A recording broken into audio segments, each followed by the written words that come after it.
warahmatullahi wabarakatuh. Waalaikumsalam warahmatullahi wabarakatuh. Alhamdulillahirabbil alamin. Assalatu wassalamu ala asyrofil anbiya'i wal mursalin wa ala ali sayyidina Muhammadin. Amma ba'du. Perkenalkan, nama saya Sony Setiawan. Di Muara Baca ini saya di divisi media sosial. Pada kesempatan kali ini saya menjadi pemandu lajunya acara. Sebelum kita mulai, ada baiknya kita berdoa supaya mendapat keberkahan dari Allah Subhanahu wa taala. Berdoa mulai.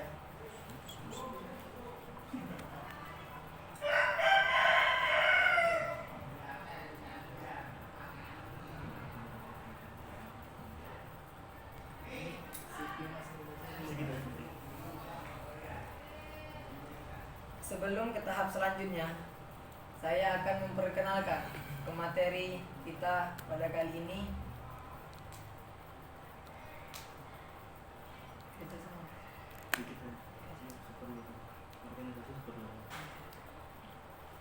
Nama lengkap Muhammad Syafiq Yunensa, sosial masyarakat, sipil sosial masyarakat. Ya, masyarakat sipil, penulis buku, petualang, santri dan pang. Tanggal lahir Brebes 7 Maret 2001. Kontak Instagram @fadliriot_02. Facebook Muhammad M Syafiq Yunensa Fadli. WA 083869603185. Riwayat pendidikan SDN Mertapada Kulon 1, Madrasah Sanawiyah MU Putra 2 BPC, MA Al Hikmah 1 Benda Sirampok. Dan kuliah beliau di UIN Wali Songo Semarang. Riwayat organisasi, founder komunitas Santriot, koordinator Kopi Perubahan, koordinator Gus Durian UIN Wali Songo, wakil ketua komunitas Sahabat Ilmu Semarang, staf dan menteri Kemensospol Dema FITK dan lain-lainnya. Minat beliau menulis, sepak bola, futsal, badminton, tokusatsu, dan yang terakhir ini spesial, bucin. Buku karya beliau Berandal Bermoral, Joni Melawan Arus, dan Catatan Sang Berandal.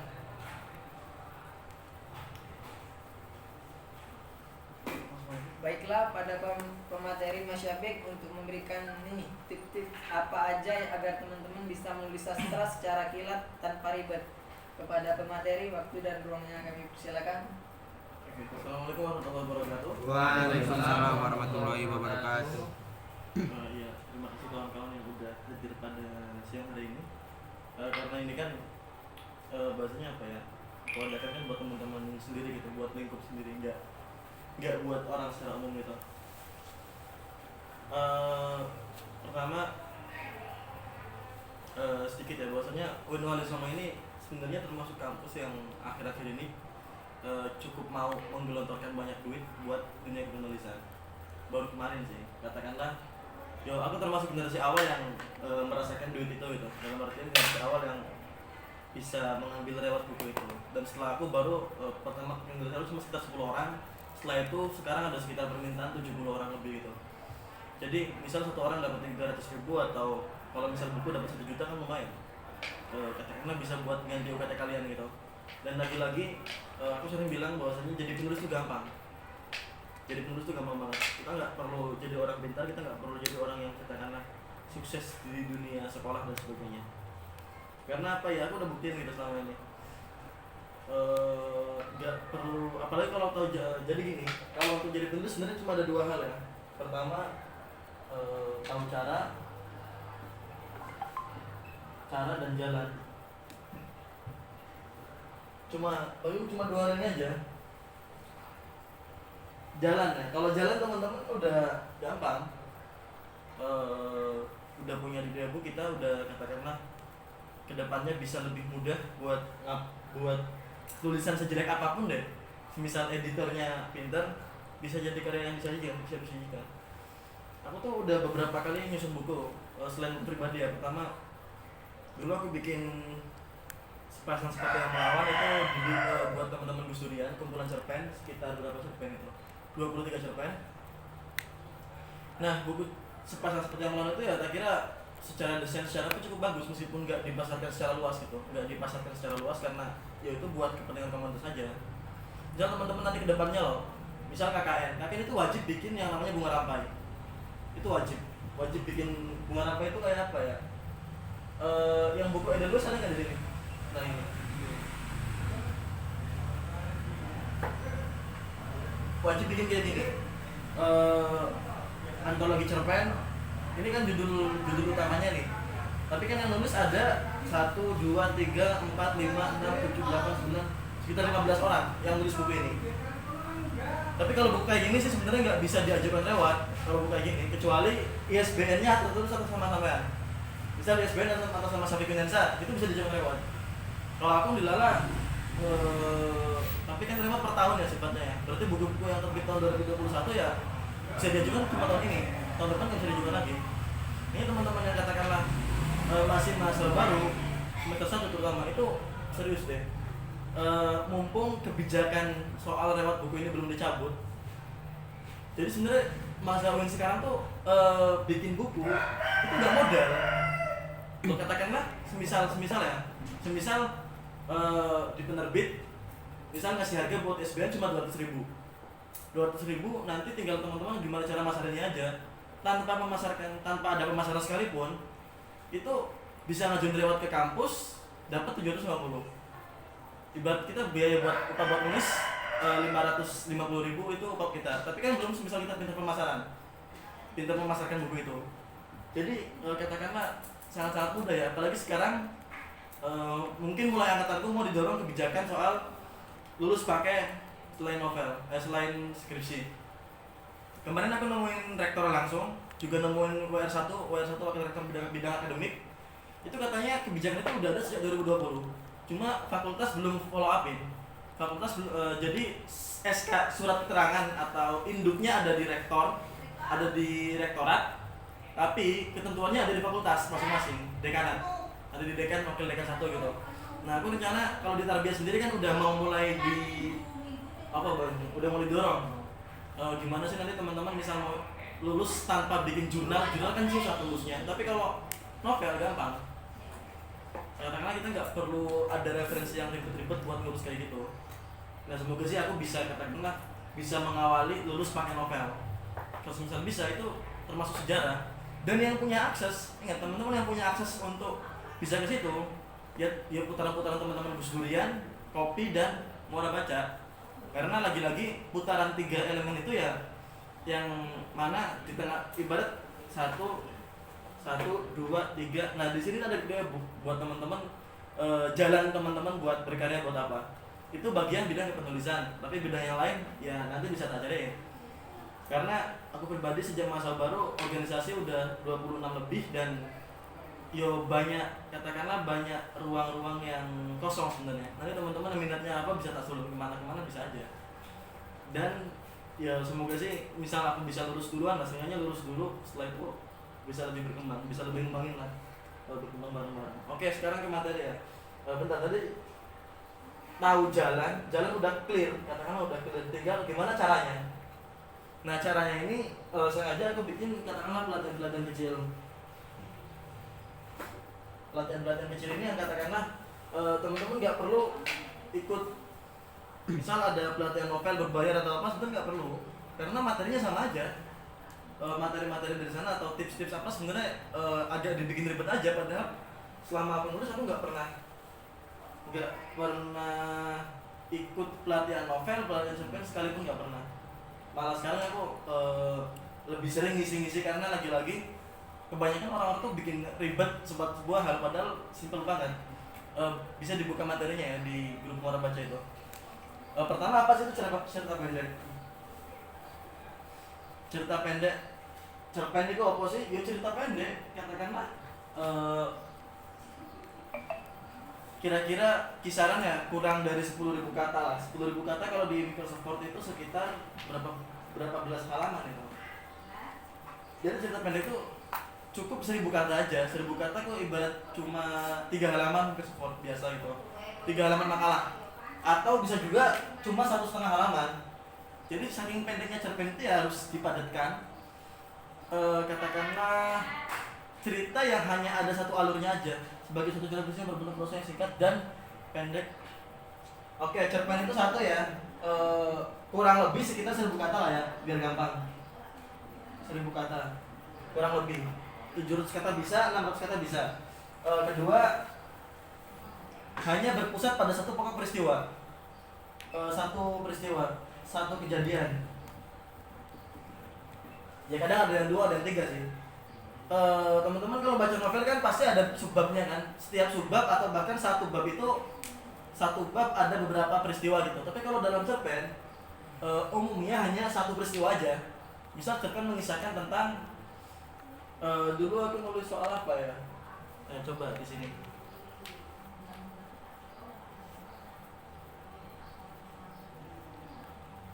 Kok malah dulu semua tentang pengen dulu semua.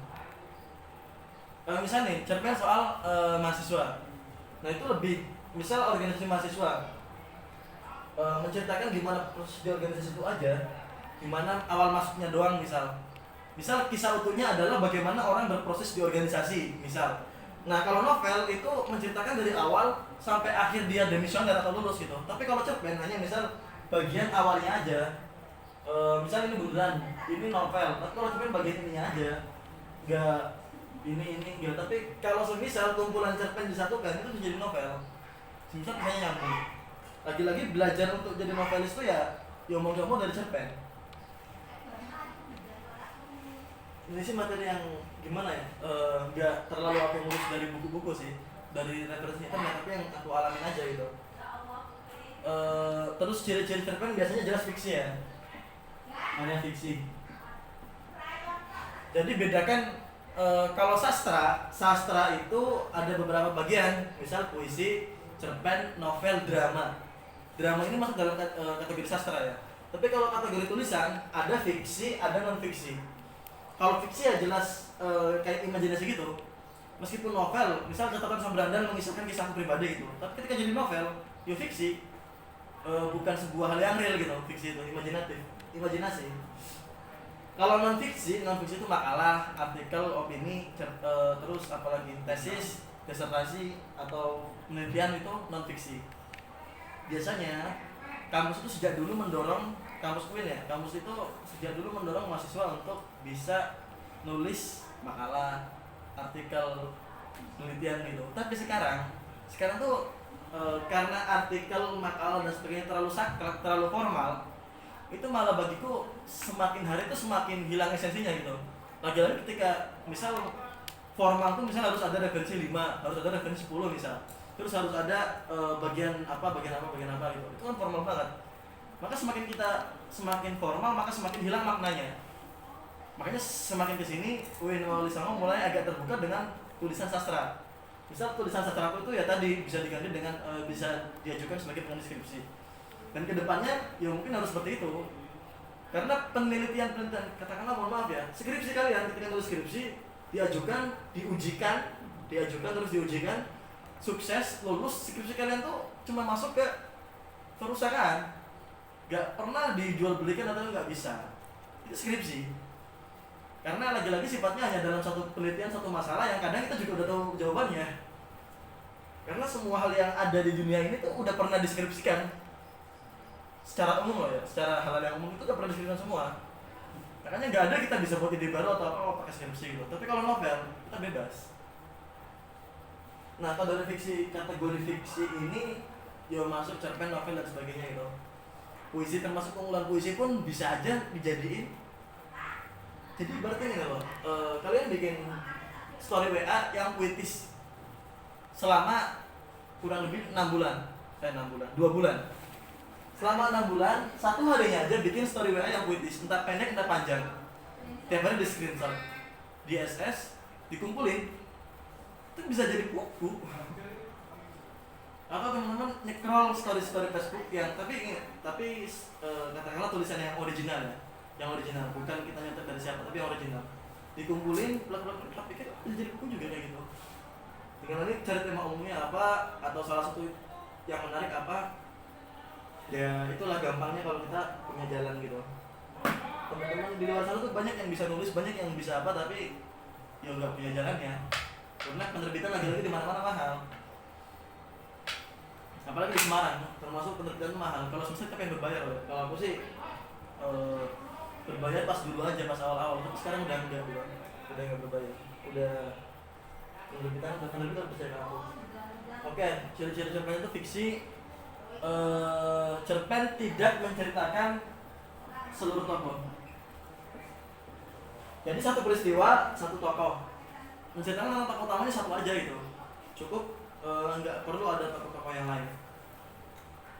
Terus alur penulisannya biasanya cuma lurus doang, nggak maju mundur dalam artian misal kisah pertama kita lagi di sini kumpul terus setelah itu flashback ke belakang, itu enggak, biasanya satu arah aja. Alurnya maju, bukan alur maju mundur maju, enggak. Terus dalam cerpen ada kesannya, kesan pesan. Jadi kesan pembaca setelah melihat atau membaca cerpen itu gimana, dan ada pesan yang secara tidak langsung tersirat itu, misal lewat dialog atau lewat dialog atau lewat pekerjaan atau hal yang dilakukan oleh tokoh utama gitu atau tokoh yang lain. Jadi yang jelas ya ada pesan, ada kesan-pesannya. Jujur aja aku pun cerpen-cerpen yang aku tulis itu ya semuanya bagus sebenarnya. Cuma aku buat ide gagasan utama yang beda dari yang lain. Sebenarnya di situ aja. Aku secara penulisan tuh Johnny Melawan Arus. Mungkin teman-teman yang udah pernah baca buku itu pasti itu tulisan tuh nggak bagus-bagus banget. Serius, karena itu aku bikin cuma 3 bulan sama revisi dan nggak diediting sama penerbit, nggak ada editor. Nah kalau nggak diediting, bedakan antara Johnny Melawan Arus dan Catatan Sang Berandal, itu beda. Johnny Melawan Arus nggak diediting jadi jelek banget, tapi kalau Catatan Sang Berandal aku edit sendiri dan edit dari penerbit, jadi kelihatan bagus gitu. Jadi semua karya apapun nggak masalah kalau kita punya jalannya. Next itu doang. Terus kalau teman-teman pengen nulis cerpen sesuai prosedur, kalau sesuai prosedur umum ya teman-teman baca di internet di mana-mana pasti cuma satu, pengamatan,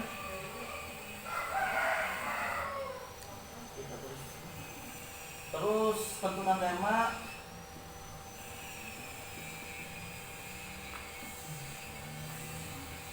terus tentukan latar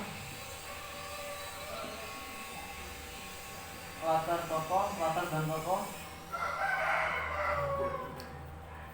ciptakan konflik,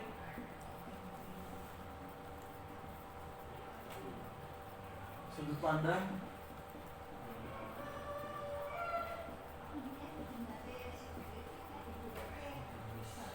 mulai nulis.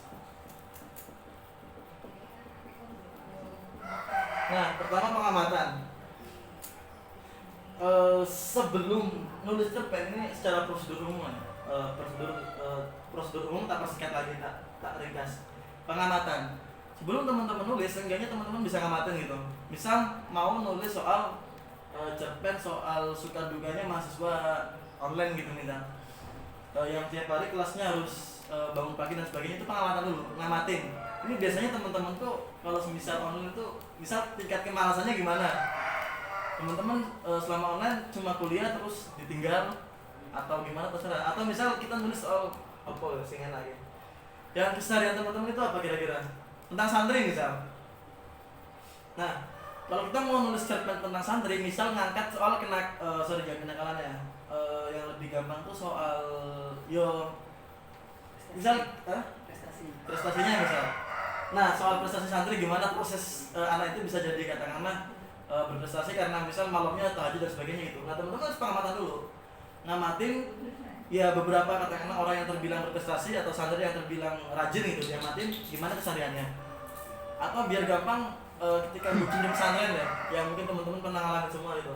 Misal biar menarik gimana, misal kalau kita ngaji suratnya diselipin di salah satu kitabnya atau gimana kan nggak tahu. Jadi teman-teman gitu tuh, misal bikin surat karena sulit kalau misal langsung ketahuan pengurus dan sebagainya. Tapi kalau misal ngaji bareng, saling tukeran kitab gitu atau apa kan, atau tukeran buku catatan kan biasanya kan. Itu pengamatan dulu pokoknya. Mau nulis soal sekolah ya amati gimana kehidupan sekolah. Setelah itu baru ambil, misal temamu sekolah ya, sekolah. Temamu sekolah, ambil hal yang menarik apa dari sekolah. Hal yang menarik dari sekolah yang nggak pernah ditemuin itu misal apa, misal bolos upacara atau misal berantem sama guru atau misal pesan untuk cerpennya itu mau menyampaikan soal bahwasannya guru itu bukan dewa, bahwasannya guru itu juga manusia biasa yang bisa salah gitu. Nanti kita bikin cerita sekiranya ya bukan mendiskreditkan guru ya, tapi yo sebagai peringatan aja buat dosen-dosen atau guru-guru gitu. Nah, oke, setelah pengamatan kita baru bisa nemu tema. Misal kita cerpen soal sekolah, temanya kisah cinta di sekolah misal. Temanya apa terserah, tapi kalau bisa cari yang agak umum, agak oke gini aja. Misal aku bikin novel tentang santri, itu benda bermoral, itu kan tentang santri. Itu kan awalnya dari cerpen juga sebenarnya. Bikin pengamatan tentang santri dulu, santri nakal lah bahasanya. Temanya pengamatan umumnya tentang santri nakal, temanya tentang gimana caranya santri itu berubah. Terus latar tokoh, latar itu berarti tempat kan jelas pesantren dan jalan kalau tokohnya siapa, tokoh utama Fadli misalnya di buku itu. Nah setelah itu baru tentukan konfliknya apa aja sih selama tokoh utama nakal itu dia mendapat konflik apa aja, misal dipukul, ditampar guru atau diapain sama guru atau dikejar-kejar polisi dan sebagainya, itu konfliknya terserah. Nah baru sampai di apa ini? Kalau aku mau Sudut pandang. Menurut sudut pandang ya, sudut pandang itu gampang sebenarnya. Cuma kan kadang sudut pandang orang pertama sama orang ketiga. Dalam artian kalau orang pertama pakainya aku. Misal aku tidur di masjid karena kemalaman nggak bisa masuk pondok, itu aku. Tapi kalau sudut pandang orang ketiga pakainya dia atau pakai nama orang. Misal Fadli tidur di masjid karena ia telat masuk pondok yang udah dikunci. Itu sudut pandang pertama aku, kalau sudut pandang ketiga pakainya Fadli. Itu gampang aja sudut pandang. Nah setelah itu baru mulai nulis. Udah ada tema umum, terus tentukan tema khusus spesifik, tentukan latar tokoh dan sebagainya, tentukan konflik, sudut pandang, lalu mulai nulis. Ini yang katakanlah ada umum ya. Tapi kalau aku tips nulis apapun ya, bukan cuma cerpen doang, tapi karena ini materi cerpen, kalau dari aku itu ya tips sederhana cuma satu doang bagiku. Tips sederhana itu cuma baca doang. Aku sering bilang ini mana-mana. Aku nulis novel, nulis cerpen, nulis hal apapun. Kadang kan kemarin juga buku KKN ku, judulku yang belajar dari Power Ranger, ada belajar dari Power Ranger, merekonstruksi makna perjuangan santri. Itu kan tulisan opini, bukan tulisan sastra ya, opini. Dan judul itu yang dipilih oleh teman-teman termasuk dosen pembimbing gitu. Jadi judul itu yang katakanlah jadi judul buku bunga rantai KKN bu, karena judulnya terpilih. Atau judul sepasang sepatu yang melawan dalam buku antologi cerpen Gus Durian itu aku juga terpilih. Atau judul-judul yang lain ya, karena nggak cuma nulis cerpen atau novel, tapi aku juga sering nulis opini dan sebagainya, dan itu termasuk terbaik karena ya itu sering baca.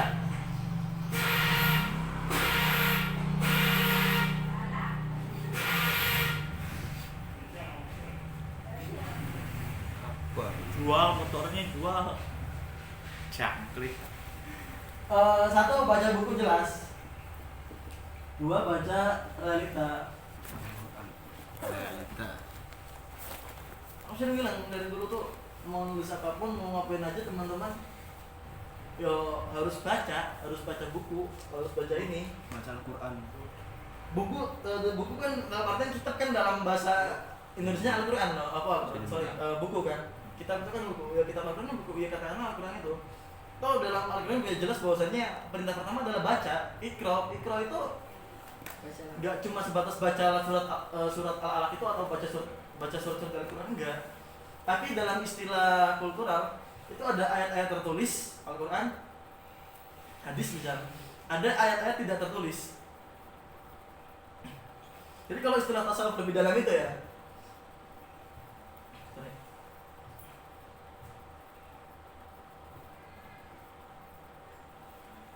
kebanyakan teman-teman selalu atau seringkali apalagi kalangan pesantren ya membaca ayat-ayat yang tertulis saja, tapi jarang bisa membaca ayat-ayat yang tidak tertulis.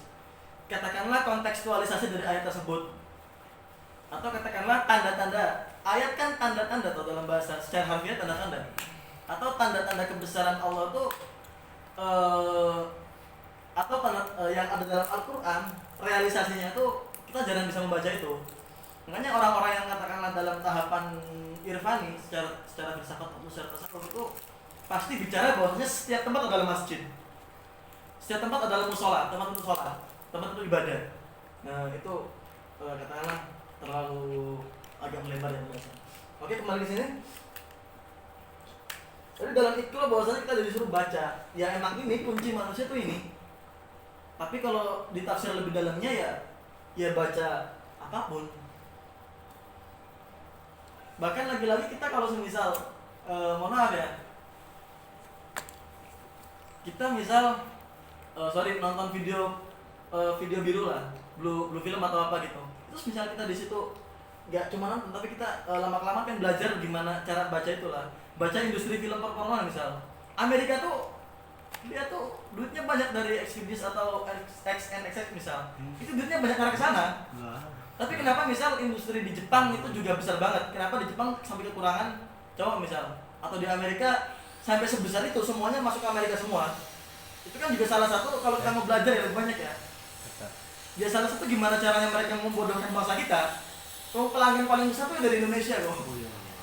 Iya. Lagi-lagi kalau teman-teman mau belajar ya, itu bisa juga menjadi sebuah kajian. Kadang tapi kan kajian-kajian seperti itu kan masih katakanlah masih terkesan tabu di kuliahan ya. Aku pribadi kan pernah tinggal 2 bulan di lokalisasi, aku baca gimana kondisi lokalisasi prostitusi. Aku tidur di tempat biasa kayak gini. Tapi itu dikosongin buat basecamp mahasiswa, buat posko mahasiswa. Karena saat itu ada konflik penggusuran di Batang, di Kabupaten Batang. Jadi membaca itu bukan sebatas kita baca buku ini doang. Oke, kalau teman-teman pengen nulis cerpen, otomatis harus baca cerpen. Baca gimana prolog awalnya, gimana bikin dialognya, gimana bikin titik koma, gimana bikin paragraf, itu bacanya di sini. Aku bilang tips sederhana gimana aku nulis cerpen cuma 2 doang, baca buku. Aku mau bikin skripsi. Jujur aja ya, kemarin aku bikin skripsi sampai bab 3. Itu aku nggak pakai satu pun buku referensi, enggak. Aku cari di internet skripsi yang mirip judulnya, 5 skripsi aja udah cukup. Sekarang tuh kita gampang banget loh, nggak perlu pakai buku tumpukan buku apa segini kayak pakai dulu, nggak perlu. Karena mereka yang dulu udah berusaha banget dan file-file mereka udah di internet ada semua. Kita tinggal misal mau kata dosen suruh bikin referensi 100 misal, kita tinggal ambil dari skripsi itu. Satu skripsi ada 70 referensi misal, 5 skripsi ada berapa referensi di situ. Makanya sekarang tuh teman-teman milenial harus lebih cerdas gitu daripada kita nggak perlu dengan ribetnya baca buku setumuk itu nggak perlu. Tapi pengen garap skripsi tinggal ambil skripsi. Bahkan dari semester 1 pun bisa garap skripsi. Serius. Aku dulu nyesel ya kenapa dari dulu aku nggak mikir bikin skripsi dari semester 1. Gampang banget. Kayak bikin makalah, cuma kita mau belajar ekstra aja. Ibaratnya gini, lomba lari bisa ada 5 orang ikut lomba lari. Antara juara 1 sama juara 2 itu beda tipis. Misal ini juara 1 segini kan, juara 2 segini, juara 3 segini, 4 segini. Dalam artian beda ke finishnya tuh beda tipis banget. Iya, begitu pun kita sebagai mahasiswa, sebagai manusia katakanlah, ya kalau mau berusaha lebih sedikit aja daripada yang lain, maka hasilnya akan beda gitu. Jadi teman-teman mau ngeluarin waktu katakanlah 1 jam untuk baca aja selama setiap harinya, atau setengah jam untuk baca aja selama setiap harinya, itu hasilnya akan beda. ini sebenarnya kalau ngomong gampang gitu, tapi kalau aku pribadi udah praktekin itu. Iya. Ketika teman-teman yang lain kuliah sebatas kuliah 4 hari 5 hari, aku kuliah full seminggu. Dan ya manfaatnya terasa sekarang. Ketika teman-teman misal bingung cari pemateri, bingung cari apa-apa, aku udah biasa diundang ngasih pemateri, aku biasa ngubungin orang tuh gampang, banyak relasi gitu. Jadi itu yang aku rasain manfaatnya sekarang gitu. Dan aku bikin buku pun ya karena relasi-relasi itu. Misal aku kosongan doang, aku nggak mungkin bisa sampai bestseller misal, nggak mungkin. Oke, baca buku, lagi-lagi perhatikan titik koma dan sebagainya. Setelah baca buku, baru baca kenyataan. Dilala kalau kebetulan kalau aku pribadi emang sejak kecil baca ini dulu, baru ke buku. Jadi aku berangkat dari praktek, dari realitas dulu, baru ke teori-teori. Makanya ketika di kampus sekalipun, sekelas dosen apapun itu aku berani imbangin gitu. Sekelas rektor yang katakan ditemui paling sulit rektor tuh, lalu kemarin nemuin nggak sulit-sulit banget. Aku tahu caranya gitu, negosiasinya gimana. WR harus aku temuin, katakanlah yo lagi-lagi soal pengalaman, soal jam terbang sih. Tapi lagi-lagi aku sering bilang ya, bahwasanya aku punya karya, aku punya prestasi, tapi kalian punya waktu. Nah itu yang sering aku bilang mana-mana itu, bahwasanya yang nggak bisa terulang itu ya waktu, yang nggak bisa kita ituin ya waktu itu. Misal banyak orang-orang di depan sana yang udah sukses, udah bla bla bla, udah punya apa aja lah. Mereka udah punya semua itu, tapi kita bisa melebihi itu karena kita punya waktu. Aku termasuk orang yang tidak percaya soal bakat. Aku termasuk orang yang nggak percaya tentang bahwasanya orang itu bisa sukses karena bakat. Oke, aku percaya bahwasanya orang bisa sukses karena orang tuanya kaya misal. Tapi nggak semuanya kayak gitu. Karena warisan misal, karena orang tuanya DPR misal atau apa, bisa sukses. Itu real ada, itu benar, itu fakta. Tapi di lain pihak, orang bisa sukses ya karena dia mau berusaha. Aku sering bilang, yo sekelas burung aja loh, burung merpati itu, kalau dia nggak berjuta merpati itu nggak bisa terbang kalau dia nggak mau belajar terbang. Padahal merpati sendiri itu kan lahir ditakdirkan untuk bisa terbang. Tapi kalau dia nggak mau mengepakkan sayap, dia nggak mau belajar loncat, dia nggak mau berusaha terbang, ya dia sampai kapan nggak bisa terbang. Itu kan manusia. Manusia itu banyak potensinya loh. Kalau kata Pram itu ada banyak sesuatu yang tak terbatas pada gunung-gunung, pada apa itu. Kalau kata aku tak parafrase, ada sesuatu yang tidak terbatas pada gunung, pada matahari, pada bulan, pada alam semesta, dan pada orang dan pada manusia yang mengetahui siapa dirinya. Nah itu lagi-lagi bicara soal jati diri. Ya tak kira cuma itu sih sedikit materi yang bisa gue sampaikan gitu. Lagi-lagi kalau teman-teman mau mulai nulis dengan cara yang mudah ya cuma baca buku aja. Kayak kemarin aku ngerasain Khalid, gimana Khalid persis kemarin loh. Tulisan Khalid yang pertama itu bener-bener serius ya, nggak bisa diterima dimanapun, jelek banget yang pertama. Tapi dalam jangka waktu 1 minggu lebih berapa hari gitu, dia nulis lagi, itu tulisannya bisa diterima, bisa masuk dalam buku antologi opini Gus Durian yang ketiga. Kan ini teman-teman Gus Durian lagi nulis antologi opini tema kesatriaan dan kesederhanaan. Khalid bisa lulus ke situ, bisa masuk situ tulisannya. Udah masuk gitu. Padahal tulisan pertama itu bener-bener kayak apa ya? Kayak bukan tulisan. Kayak nulis nggak jelas aja, tapi tulisan keduanya itu beda banget. Makanya ya itu aku udah buktiin gitu. Udah banyak buktinya juga, banyak teman-temanku. Misal Bagus Faiz itu seumur hidup dia nggak bisa nulis sama sekali. Tapi dia minta Fik, tolong ajarin aku nulis. Aku ke rumahnya dari jam 10 sampai jam 3 baru selesai tulisannya. Itu ya bisa nulis juga akhirnya. Padahal dia baru pertama kali menulis loh. Lagi-lagi mau nggak mau, menulis adalah skill yang harus dikuasai mahasiswa saat ini. Mau nggak mau loh ya. Di samping memang ada skill tambahan plus ya, kita bisa desain video, kita bisa desain grafis, kita bisa desain kita bisa ngerancang video, itu skill yang lain. Tapi yang paling utama adalah menulis. Karena satu, jarang mahasiswa UIN bisa nulis. Aku bilang jarang karena dosennya pun jarang. Jarang aku temuin dosen-dosen yang katakanlah bisa benar-benar nulis jujur, dan tulisannya nggak cuma kayak tulisan makalah ya, enggak. Jarang. Hanya cuma itu mungkin yang bisa aku sampaikan. Kurang lebihnya mohon maaf, tak kembali ke moderator. Baiklah, terima kasih kepada materi yang telah memberikan tips-tips menulis sastra secara kilat. Berarti